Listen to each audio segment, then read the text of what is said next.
JDU जो है कांग्रेस के विधायक के संपर्क में है। क्या आपको कोई फ़ोन कॉल आया है या कोई मैसेज ऐसा आया है जिससे जेडीयू आपको अपनी तरफ खींचना चाहती है? ठीक है, आप लोग मजबूती के साथ हैं, कांग्रेस के साथ हैं, लेकिन जेडीयू ने कभी कोई ऑफर दिया? तो काहे चर्चा बनी थी कि कांग्रेस टूट जाएगा, सारे के सारे विधायक जेडीयू में चले जाएंगे, एनडीए में चले जाएंगे। कई जगह ये भी देखने को मिला कि आरजेडी या फिर कहीं कांग्रेस ने आरजेडी को सहयोग नहीं किया, कहीं पर आरजेडी ने कांग्रेस को सहयोग नहीं किया। ऐसे में क्या आपके विधानसभा क्षेत्र में ऐसा हुआ था कि आपको आरजेडी का या घटक दलों का सहयोग नहीं मिला था कि 5 साल तक आप किसी और के संपर्क में नहीं रहेंगे, किसी के साथ नहीं जाएंगे, कांग्रेस के साथ हैं? अच्छा, आप तो चलिए चुनाव जीत गए, लेकिन कांग्रेस या महागठबंधन की जो करारी हार हुई है, क्या लग रहा है? 2-3 पॉइंट में अगर समझाने की कोशिश करें कि कांग्रेस क्यों बैकफुट पे चली गई या महागठबंधन क्यों बैकफुट पे आई, तो क्या लग रहा है, कमियां कहाँ रही थी? नमस्कार, आप लाइव सिटीज देख रहे हैं, मैं हूं आपके साथ मिस्टर में। देखिए, बिहार विधानसभा का चुनाव संपन्न हो चुका है, लेकिन आपने देखा कि कांग्रेस बिहार विधानसभा के चुनाव में किस तरीके से एसआईआर के मुद्दे को लेकर वोट चोर गद्दी छोड़ के नारे लगाई और बिहार भर में वोटर अधिकार यात्रा निकाला गया। हालांकि कांग्रेस को ज्यादा इससे फायदा नहीं होगा, कांग्रेस सिर्फ और सिर्फ 6 सीटों पर सिमट गई। लेकिन अब कांग्रेस दिल्ली में बड़े आंदोलन की तैयारी में है और दिल्ली में 14 दिसंबर को लाखों लोगों के साथ रामलीला मैदान में कांग्रेस एक बार फिर से अपना शक्ति प्रदर्शन करने वाली है और केंद्र को यह मैसेज देने वाली है कि एसआईआर जो हो रहा है उसमें कहीं ना कहीं कुछ ना कुछ गड़बड़ियां पाई जा रही है। हमारे साथ बातचीत करने के लिए फारबिसगंज से विधायक मनोज विश्वास जी। मनोज जी, क्या लग रहा है, कांग्रेस जिस तरीके से 9000 लोगों को ले जाने की प्लानिंग की है, क्या लग रहा है ये एसआईआर का मुद्दा सफल होगा? देखिए, बहुत सफल होगा। आज हम लोग बिहार में जो वोटर बचाओ अभियान का जो हम लोग का मुद्दा था, बिहार में पूरा बिहार में हम लोग का दौरा हुआ था, उससे बहुत लोगों में एक्टिव हुआ था। आज उसी का नतीजा है कि बिहार में बहुत कम वोट छटा था। कई बार विपक्ष मजबूती से अपना बात रखा था और आपको हम बता देते हैं कि अभी ये लोग प्लानिंग कर रहा है।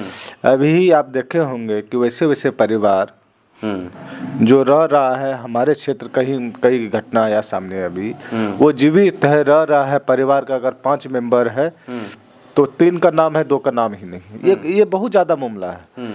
और चुनाव आयोग यानी कि जो अभी सत्ता पक्ष के लोग हैं, वो बिहार में एक नारा दे रहा था कि बांग्लादेशी रोहिंग्या।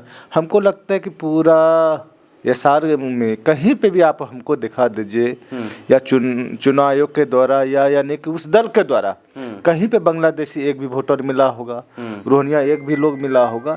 ये सिर्फ डराने का काम कर रहे हैं लोगों को, जो सही मुद्दा है।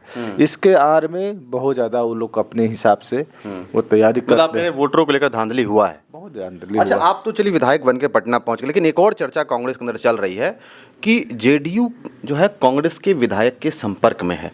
क्या आपको कोई फ़ोन कॉल आया है या कोई मैसेज ऐसा आया है जिससे जेडीयू आपको अपनी तरफ खींचना चाहती है? देखिए, सबसे पहले तो हम आपको लाइव स्ट्रीम के माध्यम से आप पूरा बिहार के जो हम 6 के 6 विधायक हैं, हम एक साथ खड़े हैं।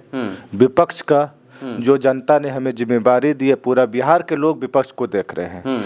विपक्ष अगर नहीं रहेंगे तो जो जनता का मूल समस्या कौन रखेंगे?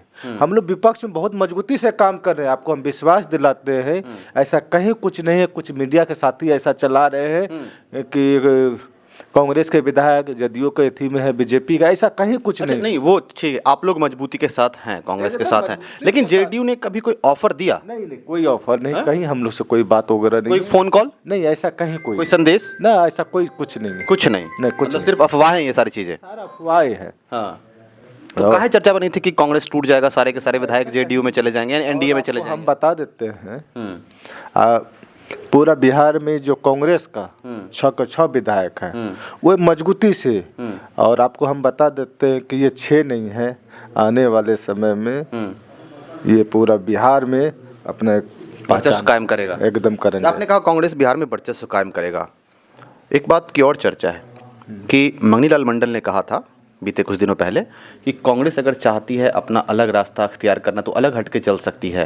कांग्रेस ने अपने औकात को माप लिया है, तो क्या लग रहा है, कांग्रेस अभी महागठबंधन में है या अंदर कुछ खटपट हो चुकी है? अभी तक तो हम लोग गठबंधन में हैं। ऐसा कुछ नेता का हमारे ये जो तय करेंगे हम लोग का सिर्फ नेतृत्व तय करेगा। नेतृत्व तय करेंगे हम लोग, उसमें नहीं, उस बात को हम लोग नहीं कुछ बोल सकते हैं। हम लोग का जो जिम्मेवारी हुआ है, हमारे जो संगठन के जो जो लोग हैं, हमारे प्रदेश अध्यक्ष राजेश राम जी से हमारी 2 दिन पहले भी बात हुई, आवास पे भी आए हुए थे। तो हम लोग जो हमें जो चुनाव में जहाँ कमी हुई है, तो उस पे वो जो हम लोग का सबसे नेगेटिव पॉइंट है, उस पर भी हम लोग काम आप शुरू कर दिए हैं। और पूरा बिहार में जो संगठन का जो मूल मंत्र है, उस पे हम लोग काम शुरू कर रहे हैं। आपको बता देते हैं कि मोटा मोटी 15 जनवरी के बाद हम लोग पूरा बिहार में अपना दौरा करने जा रहे हैं। पूरा बिहार में लोगों का जो शिकवा शिकायत उसको दूर करते हुए संगठन को पुनः मजबूत करने के लिए हम लोग जा रहे हैं। और पूरा बिहार में इंडिया गठबंधन आगे की हम लोग तैयारी करेंगे। अच्छा, ये चीज़ तो आपने बिल्कुल सही कहा, संगठन मजबूत होना चाहिए। लेकिन एक सवाल और ये है कि कई जगह ये भी देखने को मिला कि आरजेडी या फिर कहीं कांग्रेस ने आरजेडी को सहयोग नहीं किया, कहीं पर आरजेडी ने कांग्रेस को सहयोग नहीं किया। ऐसे में क्या आपके विधानसभा क्षेत्र में ऐसा हुआ था कि आपको आरजेडी का या घटक दलों का सहयोग नहीं मिला था? हमारे यहाँ सभी दल का सहयोग मिला था। ऐसा कहीं कुछ नहीं, हमारे यहाँ सभी दल एक साथ मिलकर हम लोग चुनाव लड़े थे। और जिस क्षेत्र से हम चुनाव लड़ के आए हैं, आपको हम बता देते हैं, 35 साल के बाद हम लोग पुनः वापसी किए हैं। 35 साल के बाद कांग्रेस में वापसी की है। हाँ। और वहाँ के फॉर्मेशन के तमाम विधानसभा के जनता का बहुत आभार देते हैं कि हमारे जैसे आम आदमी को, हम गरीब का बेटा होते हुए भी गरीब का बेटा को भी नेता बनाने का काम के फॉर्मेशन के विधानसभा के तमाम जनता। तो अगले 5 साल तक आप कांग्रेस को मजबूत करेंगे, ये कैमरे के सामने कह रहे हैं आप कि 5 साल तक आप किसी और के संपर्क में नहीं रहेंगे, किसी के साथ नहीं जाएंगे, कांग्रेस के साथ हैं? एकदम कांग्रेस का साथ मजबूती से हम खड़े हैं, कहीं कोई नहीं जाने वाले नहीं हैं। और हम बोले ना कि हमारे बिहार के जो 6 के 6 हम लोग विधायक हैं, हम लोग एक साथ एक प्लेटफॉर्म पे खड़े हैं। और इंडिया गठबंधन के जो हम लोग 35 हैं, 35 में भी ऐसा कहीं कोई नहीं लग रहा। हम लोग एक साथ हम लोग की बात होती है। अच्छा, आप तो चलिए चुनाव जीत गए, लेकिन कांग्रेस या महागठबंधन की जो करारी हार हुई है, क्या लग रहा है? 2-3 पॉइंट में अगर समझाने की कोशिश करें कि कांग्रेस क्यों बैकफुट पे चली गई या महागठबंधन क्यों बैकफुट पे आई, तो क्या लग रहा है, कमियां कहाँ रही थी? 2-3 मुद्दा था हम लोग का जो कमी रही। एक हम लोग का था क्या कि चुनाव में समय कम मिला। दूसरा था क्या कि जो हमारे इंडिया गठबंधन में जो प्रत्याशी का चयन होता है, उस जगह पे कैसे नेतृत्व का थोड़ा सा मैनेजिंग वहाँ थोड़ा सा रहा कि मतलब नॉमिनेशन के 1 से 2 दिन समय की वजह से आपको गड़बड़ियाँ हुई, मतलब प्रत्याशी का चयन करने में थोड़ा देरी हुआ। बाकी एकदम अच्छा से। और अभी तो आप देखे होंगे पूरा बिहार में चुनाव जो हुआ है, चुनाव कोई दल थोड़ी चुनाव लड़ रहा है, ये तो चुनाव दल नहीं लड़ रहा है। अभी एनडीए के कुछ जो तंत्र है वो चुनाव लड़ रहा है। आप ये 10,000 की बात कर रहे हैं, 10,000 की बात कर रहे हैं, चुनाव आयोग की फ्री बिजली की बात कर रहे हैं, फ्री बिजली वोट चोरी की बात कर रहे हैं और चुनाव आयोग की बात कर रहे हैं। तो ये लोग चुनाव लड़ रहा, तो आप देखे होंगे हमारे आप कह रहे हैं लोकतंत्र हार गई, लोकतंत्र मशीन जीत गई।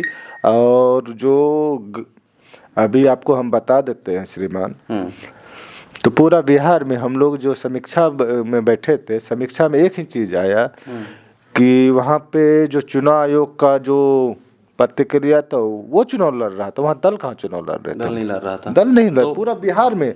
अब देखे होंगे हम जिस क्षेत्र से चुनाव जीत के आए हैं, जब हमारे क्षेत्र में हम 35 साल के बाद हम लोग वापसी कर सकते हैं और लोगों में उत्साह था। और आप देखे होंगे कि अभी पूरा विपक्ष को 35 में सिमट दे, इसके पीछे हारे नहीं है, वोट परसेंटेज बढ़ा है। वोट परसेंटेज आप देखे ना, आप देखे होंगे। अगला बार लग रहा है कि महागठबंधन रिवाइव करेगी और उस पे आप लोग जीतेंगे। और उस पे हम लोग का मेन फोकस नहीं गया, हम लोग उसको अनदेखी करके चले, जिसका परिणाम ये हुआ। उस पे भी हम लोग काम कर रहे हैं। तो हमारे साथ थे फारबिसगंज के विधायक, इन्होंने तमाम मुद्दों को लेकर बातचीत किया है। जेडीयू की जो चर्चाएं चल रही है कि कांग्रेस के विधायक जेडीयू के संपर्क में है, इनका इन्होंने पूरा खंडन कर दिया है कि कोई भी विधायक जेडीयू के साथ नहीं है, ना ही फोन कॉल्स आए, ना ही कोई संदेश आया है, ना ही कोई ऐसा संकेत मिला है। ये लोग मजबूती के साथ कांग्रेस के साथ हैं, साथ साथ महागठबंधन भी मजबूती के साथ एक लाइन में और एक ही मंच पर खड़ा है। हमारे तमाम अपडेट्स के लिए बने रहिए लाइव सिटी के साथ। बहुत बहुत धन्यवाद इस वीडियो को देखने के लिए।